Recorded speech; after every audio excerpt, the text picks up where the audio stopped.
guys, welcome back to my channel. I'm so happy you're here. Today I'm just going to show you how I fixed my pants. I have these jeans that I like the length. My friend gave them to me. She was so cute.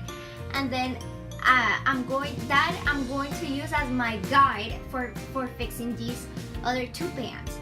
So I'm going to show you some ideas on how to style it and maybe how to wear it at the end of the video. So if you want, you can just kind of like skip ahead. I'm going to try to make it as quick as possible because making the video, it took me very long because the lighting and then the camera died. So whole mess, but here it is.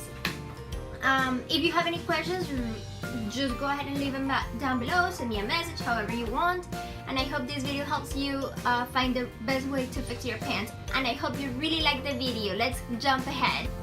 Okay, so I'm going to show you. This is how I put my base, my guide.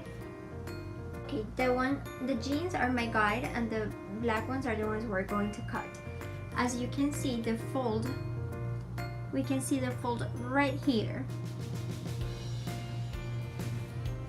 where I usually fold my pants. Let me see. So we're going to cut right there, and we're going to try it to see if that's how we want our pants to be.